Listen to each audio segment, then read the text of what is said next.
नमस्ते बच्चों।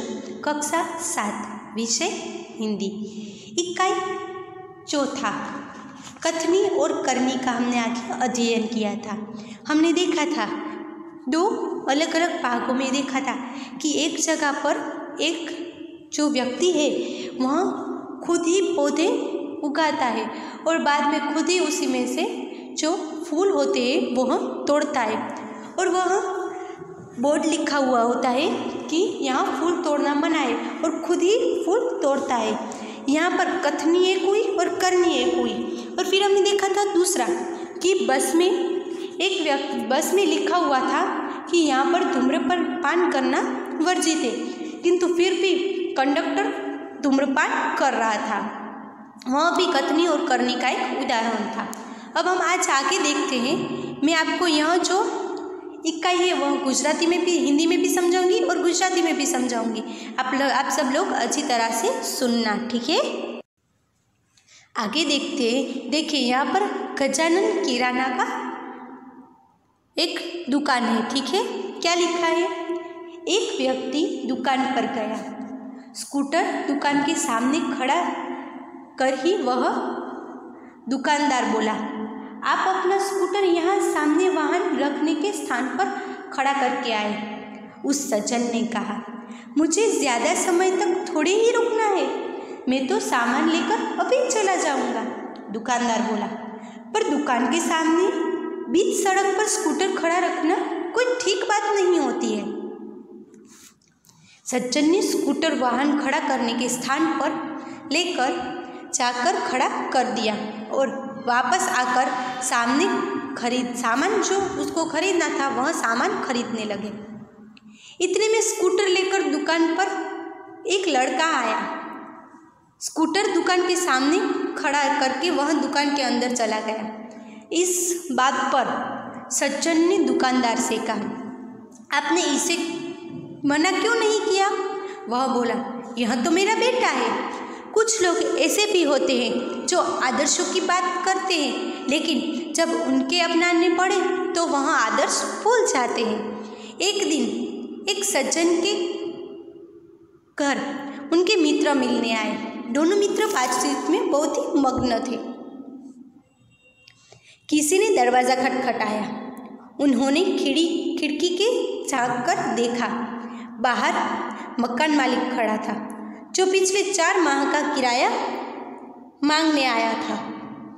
उन्होंने अपने बच्चे को समझा कर भेजा। जब बच्चा बाहर गया तो मकान मालिक ने उसे कहा, तुम्हारे पिताजी से कहो कि मैं मकान का किराया लेने आया हूँ। बच्चे ने तपास से जवाब दिया और कहा, पिताजी ने कहा है कि वह घर पर नहीं है। बच्चे की बात सुनकर मकान मालिक हंसने लगा। घर बैठे एक मित्र के चेहरे पर भी मुस्कान आ गई, जिसे देखकर वे सज्जन पानी पानी हो गए। अब इसका गुजराती हम देखते हैं, ठीक है।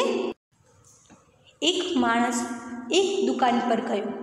स्कूटर दुकान पासे ઊભું કરી રહ્યો હતો ત્યારે દુકાનદાર બોલ્યો, તમે તમારું સ્કૂટર ત્યાં સામે વાહન ઊભા રાખવાની જગ્યાએ ઊભું કરી આવો। સજ્જને કહ્યું, મારે થોડા સમય માટે રોકાવાનું છે, હું તો સામાન લઈને હમણાં ચાલ્યો જઈશ।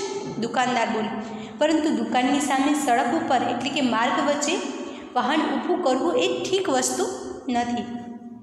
સજ્જને પોતાનું સ્કૂટર વાહન ઊભા રાખવાની જગ્યાએ લઈ જઈને ઊભું રાખ્યું અને પાછા આવીને તે સામાન ખરીદવા લાગ્યા।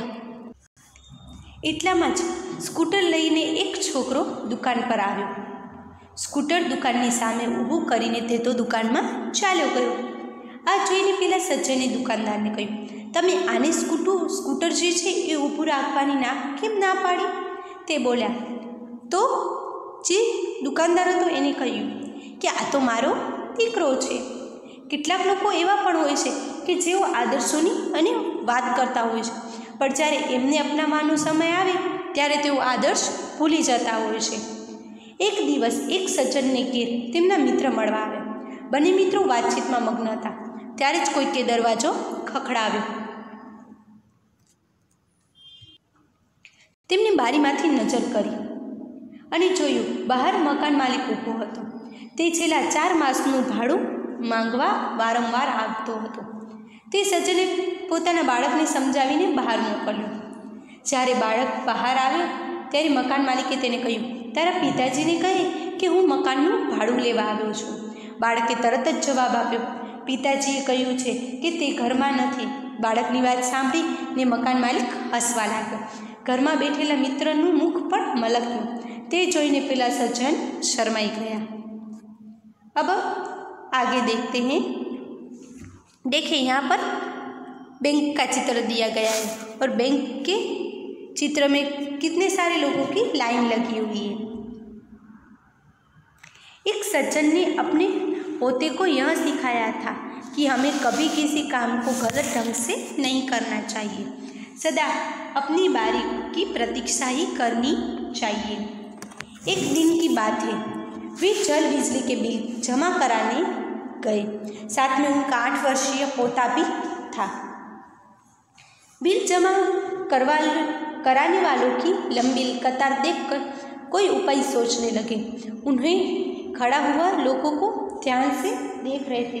आगे एक परिचित व्यक्ति खड़ा था तो वे तुरंत ही उसके पास गए और बोले, बेटा ये बिल तुम घर पर ही भूल आए, लो इसको भी जमा कर दो. वह व्यक्ति कुछ बोले उससे पहले ही उस सज्जन ने बिल एवं राशि उन्हें हाथ में थमा दी और एक तरफ जाकर खड़े हो गए. पोता बार बार कहने लगा, दादाजी लाइन में लगिए ना. उसकी बात सुनकर लोग हंसने लगे. कई लोग ऐसे भी होते हैं जो आदर्शों की बात तो करते हैं पर उन्हें अपनाते नहीं हैं. इस प्रकार का आचरण अच्छा नहीं होता. ऐसा आचरण करने वालों को कभी सम्मान नहीं मिलता है. वे हंसी के पात्र बन जाते हैं.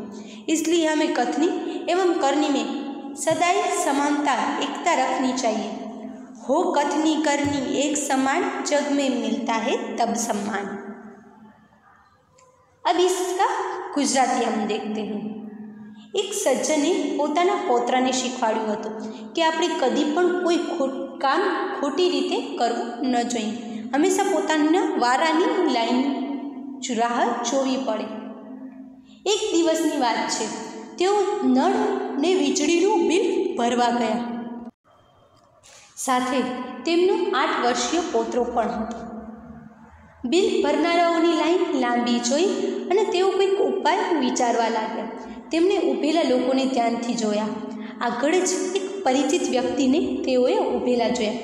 તેને તરત જ તેની પાસે ગયા ને બોલ્યા, બેટા આ બિલ તું તો ઘરે જ ભૂલી ગયો છે અને રકમ અને તું એને આ જે બિલ છે એ ભરી દે.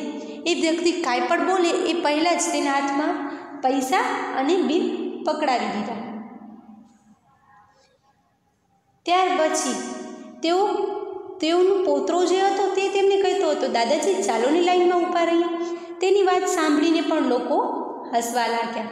કેટલાક લોકો એવા હોય છે કે જેઓ આદર્શોની વાતો તો કરે છે પણ તેને અપનાવતા નથી. આવું આચરણ કરવું સારું ન કહેવાય. આવું આચરણ કરનારાઓ ક્યારે પણ આદર તથા માન સન્માન નથી મળતું. તેઓ હાસ્યને પાત્ર બની જાય છે. એટલા માટે આપણે કથની અને કરણીમાં હંમેશા એકતા રાખવી જોઈએ. હોય कथनी करनी एक समान, जगत में મળે છે ત્યારે सम्मान. तो चलो बच्चों, आज हमने यह जो इकाई था कथनी एवं करनी उसका हमने अध्ययन किया. आपको भी होमवर्क में यह जो कथनी एवं करनी इकाई है वह एक बार अच्छी तरह से पढ़ना है. ठीक है. नमस्ते बच्चों.